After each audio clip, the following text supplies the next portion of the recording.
Somehow I got through the 80s without ever seeing The Colour Purple. It was Steven Spielberg's first serious movie after a career devoted to blockbusters, and it launched the careers of stars Whoopi Goldberg and Oprah Winfrey.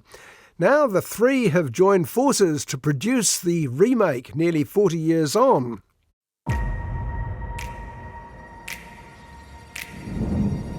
How come you don't laugh none? Ain't you got something to make you just smile? But that's not quite the whole story. Between those two films, Alice Walker's novel was turned into a hit Broadway musical, not once but twice, and this film is basically a rendition of that show. Can this Colour Purple break the current curse of Broadway hit musicals to Hollywood flops?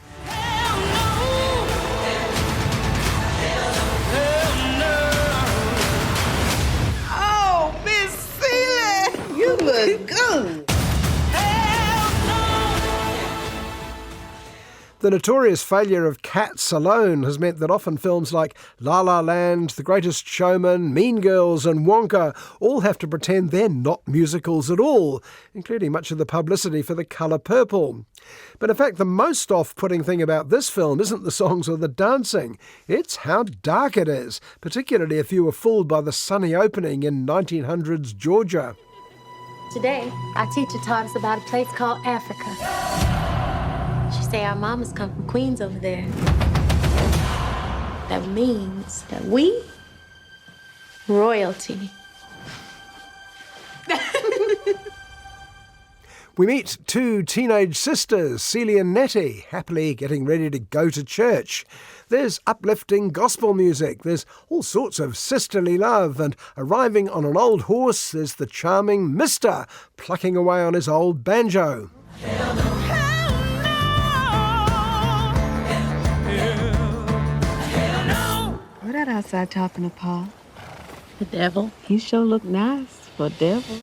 I don't know what it is about banjos that signify villainy in rural American movies these days, but that's not the worst. Teenage Celia has a baby, two babies in fact, both packed off for adoption. She's sold into marriage by her wicked stepfather, then her sister Nettie's run off both the farm and indeed most of The Colour Purple. What sort of musical is this? I don't need. Get off my land! I rat you every day. Daddy! Nothing but death can keep me from it.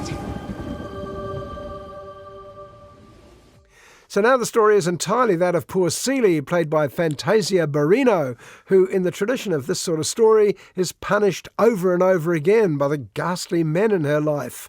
Led, of course, by the banjo-plunking Mr. Yes, listener, she married him. I was married to a man I didn't love. Whatever I say, go. And he took my sister away from me. Even if we have to part, you and me, us have one heart. When you turn a famous book, then movie, into a musical, you have to make room for an awful lot of uplifting songs. And to make room for Hell No, I'm Here, Push to Button and the aptly named Mysterious Ways, you have to lose a certain amount of explanation and motivation. Time me and you was introduced. Tell him who I is, Hypo. Paul, Grampy, I want to introduce y'all to my girl. This here's Sophia. Characters mysteriously appear and then vanish. That's Mr's infant son Harpo, now suddenly in his 20s with a stroppy girlfriend called Sophia. And here comes Mr's old girlfriend, Shug, played by Taraji P. Henson, who not only takes over both Mr. and Celia, but the whole movie as well.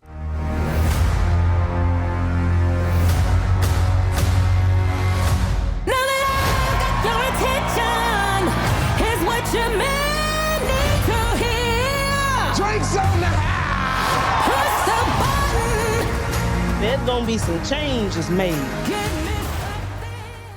To make all these plots, subplots and half-plots come out properly, you need one of the great Hollywood directors.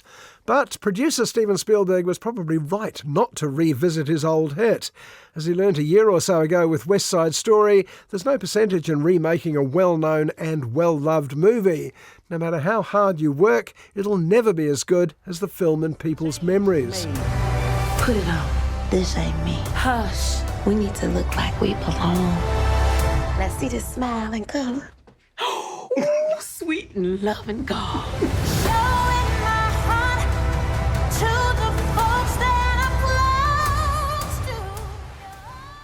Well, that's the difference with a stage version of a musical. Just being there in a full house, applauding the live performances and joining in on the choruses, you can forgive any lapses in a story. Somehow, watching it on film in a half-empty cinema or, worse, on your laptop isn't quite the same thing.